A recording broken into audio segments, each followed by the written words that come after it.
Hello everyone, today I'll show you how to make a chainless foundation of double crochet.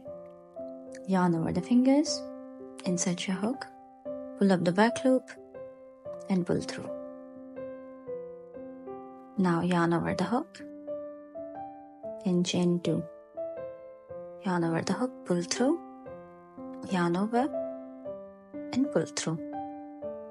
Now we will yarn over the hook like we do for the double crochet, and we will go into this first chain, but we will go through the 2 loops.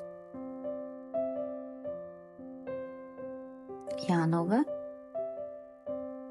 pull through. Now we have 3 loops on the hook.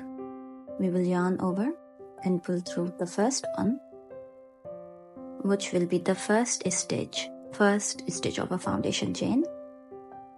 Now we will do a normal double crochet, yarn over, pull through 2, yarn over, pull through 2. So we have the first chain, foundation chain, and then the first double crochet. And we will yarn over and go through this foundation chain, the first one.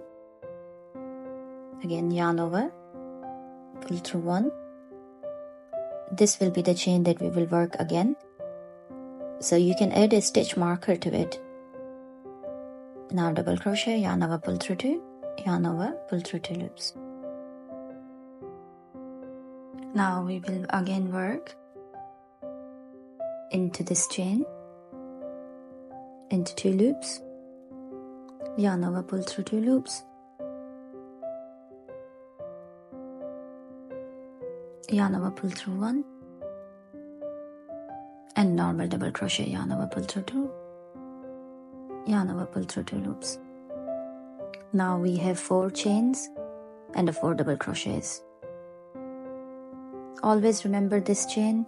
We are again going to work into this one, and we will always go under these 2 loops. Yarn over, pull through 1, yarn over, pull through 2, yarn over, pull through 2. Now this is our chain going under 2 loops. As you go further, you will be able to see the chains, but make sure you go through the first 2 loops. As you practice it, it'll be easier for you to see which loops are you gonna go into. Again, yarn over, go into the previous foundation chain we made. Keep your tension loose and do loose stitches so it's not hard for you to get in. Now we are just going to repeat the same pattern, and I promise it gets easier as you practice along. Once you practice it enough, then you will never make the foundation chains again, because this saves a lot of time. I hope you find this helpful. If you have any questions, please comment below, and if you like the video, please like and subscribe. Thank you.